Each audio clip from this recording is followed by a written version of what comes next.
I'm sure we've all wondered how to grow wealth faster, create more money, more time, and or more freedom. But there's always that question in how you take luck out of the equation. So taking us on a journey into wealth is an international educator and trainer in wealth creation with over 9,000 one-on-ones, $2 billion invested with the people that he works with. We'll learn how to move from profits into portfolio. The core philosophies and principles which is going to change the way you think about wealth and challenge you around now you've figured out how to earn it, can you keep it? And more importantly, can you grow it? It is a pleasure to pass to the author of Escape the Middle, a ripper book, it's outside, and the CEO and founder of Portfolio Wealth to show you why most people think about wealth and why the way they think about it is the reason they will never have it. So make some noise for Todd Polke!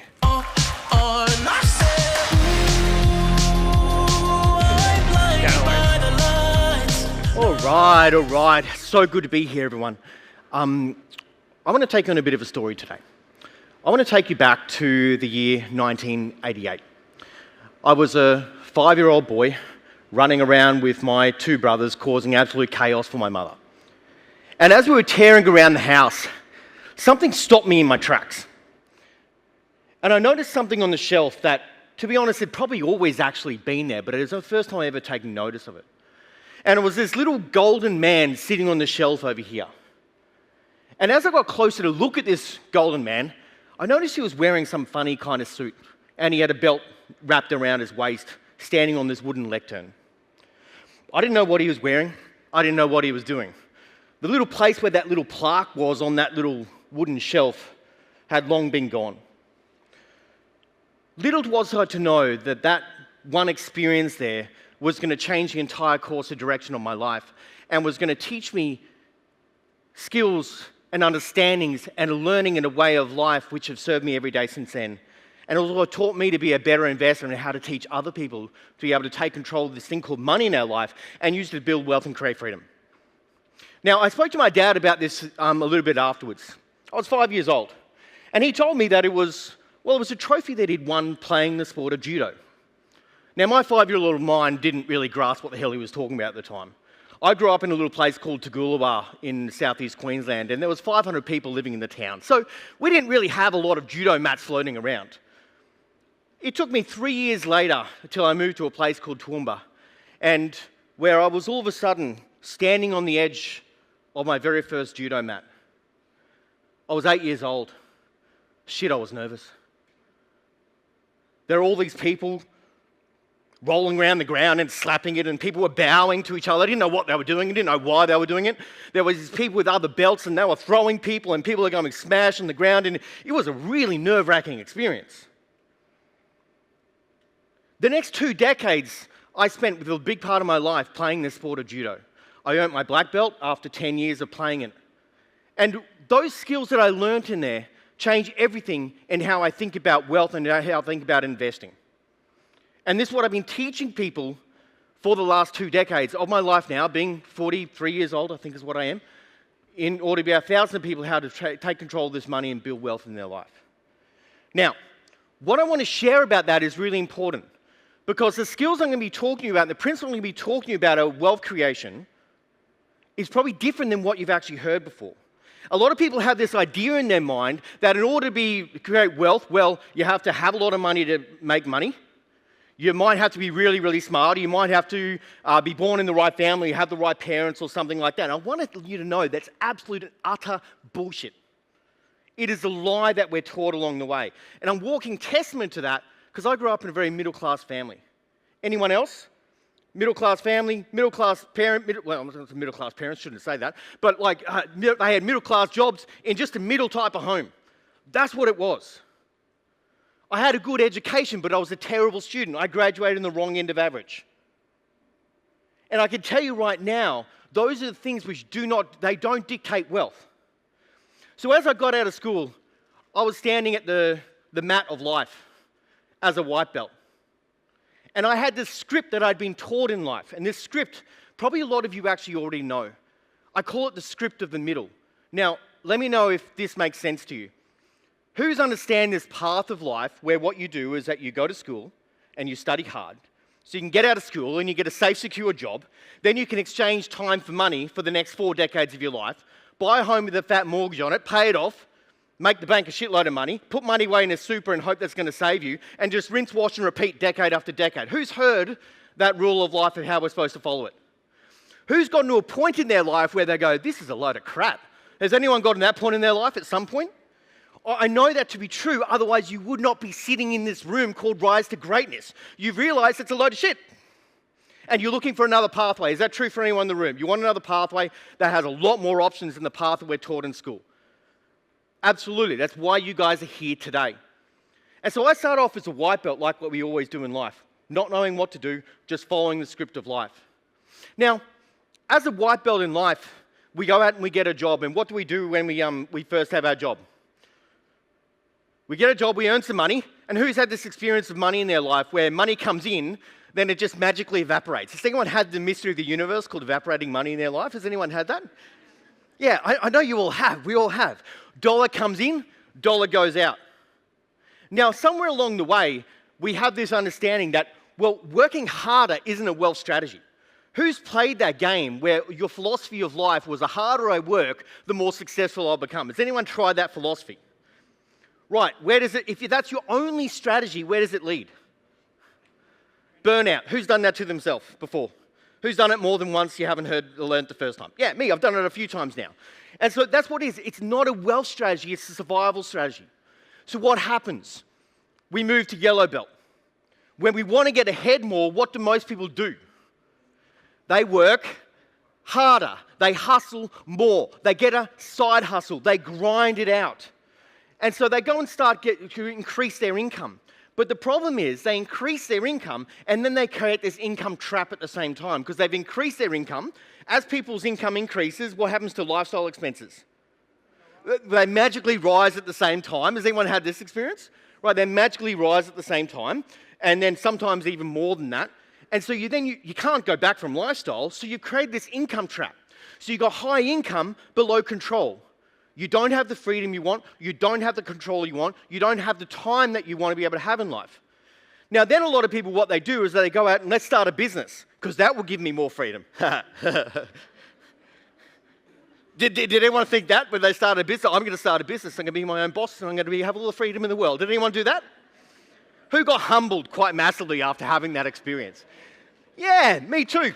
So this is what I did. I was a personal trainer, working 17 hours a day, running a small business, 6 days a week, 50 weeks of the year, running the script. The harder I work, the more successful I'll become.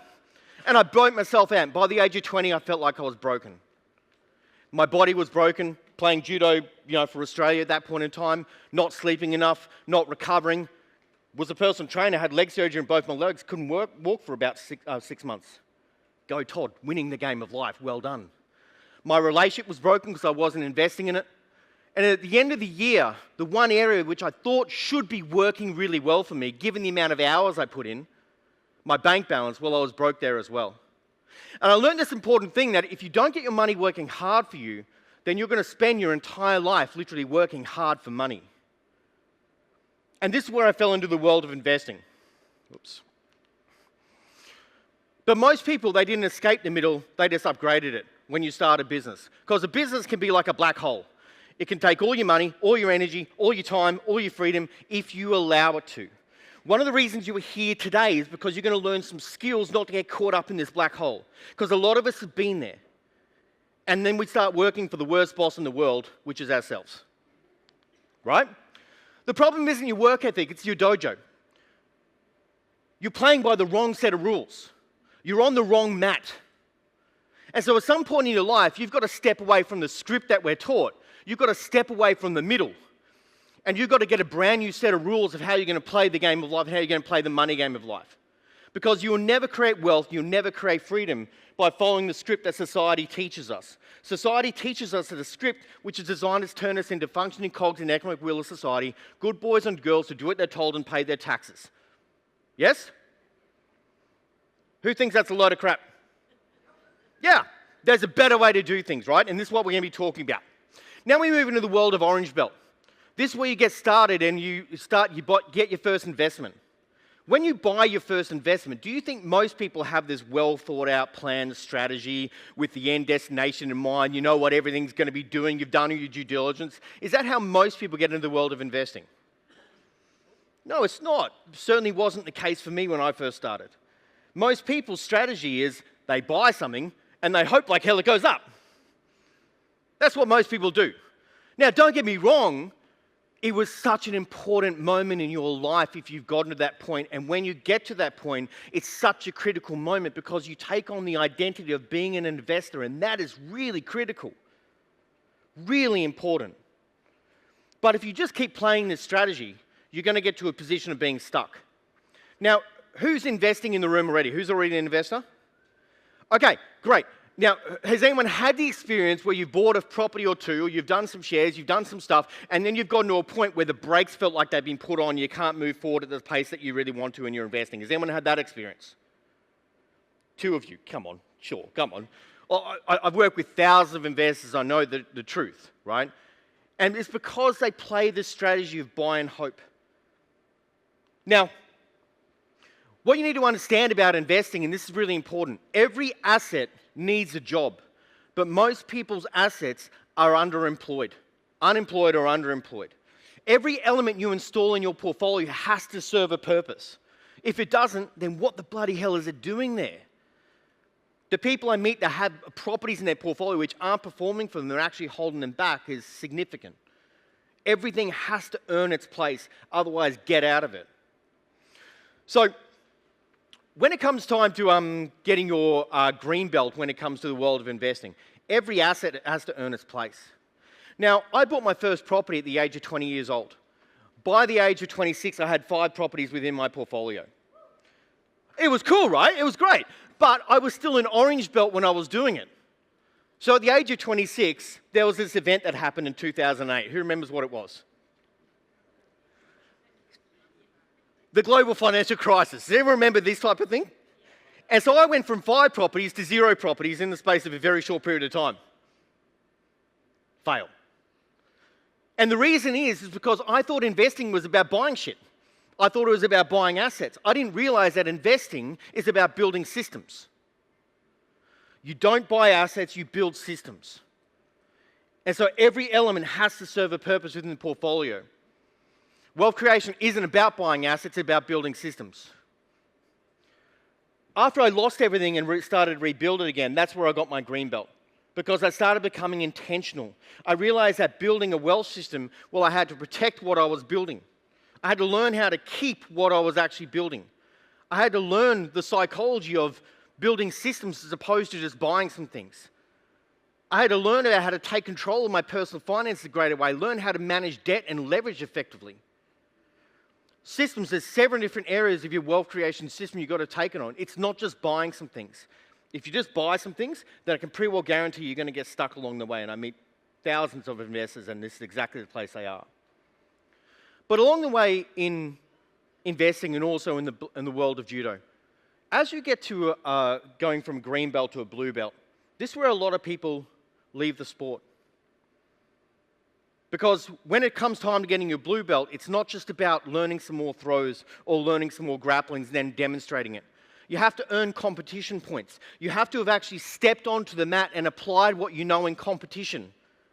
And this is the same in life. You can't just learn some things from a book and hope that's going to work out. You have to actually step onto the mat in life and in your finances and wealth and actually take action on it and be able to implement it at a deep, deep level. And then you have to compound over a period of time, because that's what investing is. The strategic deployment of capital compounded over a period of time. Who's heard that compound interest is the 8th wonder of the world? Has anyone heard that type of thing before? And it's really true. But if you give up at the first sign of challenge, you do not even give your portfolio the time to get into that compounding type of nature. This is building resilience in your portfolio. Because wealth isn't built by one great decision. It's built by 1,000 boring ones which stack up over time. When we move on to a brown belt, this is where we have to convert our assets into cash flow. Because really importantly here, accumulation of assets builds wealth. Cash flow brings freedom. So we have to get to a point in our portfolio where we start converting everything we've done into a cash flow which can actually support our life. And when you do that and when you lock away your wealth, this is where you step into the world of earning your first black belt when it comes to the world of investing. Now, I've got a very short amount of time left. I want to tell you a quick story about when I was playing judo in Japan. In Australia, you go from white, yellow, orange, green, blue, brown, black. In Japan, they have 2 belts, white and black. That's it. So I was playing judo in Japan as a brown belt, and there were these white belts which were kicking my ass. And my ego was just taking a big, big hit, right? And these aren't like the white belts I face at home. What's going on? And here's what I learned. In Japan, you only get your black belt after you've mastered all the skills, because they now consider that you are now ready to learn. When I learned that, when I took that on board, it changed everything in my world. And I want to share with you, when you create your first level of financial freedom, there's 4 levels by the way, when you create your first level of financial freedom and your portfolio covers your cash flow, and now you have your most valuable asset back being your time, how you think about life and what you do changes. You're now ready to learn because we're not caught up in the day-to-day of exchanging time for money. You want to build wealth which outlives you, and this is what's really important, and I'm going to finish off with this. Who here wants to be able to give back to something bigger than themselves? Leave something for their kids, leave something for generations, have a cause that you truly do believe in. Build wealth which outlives you. That's what the bigger game is about. Make as much money as you possibly can. Handle home base, live an extraordinary quality of life, but then finding something bigger than yourself to be able to give back to. That's what true wealth really comes into, and that's what it's all about. Now, the question you've got to ask yourself is, have you stepped on the mat right now, or are you still watching from the sidelines?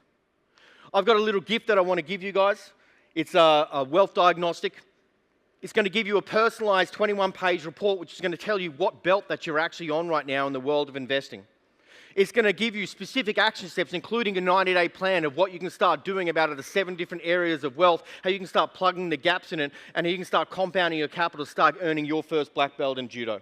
Judo, if you want to, earn in investing and in wealth.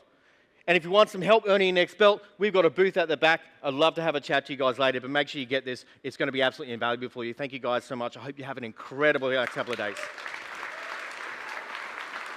Todd Polke! Thanks, buddy.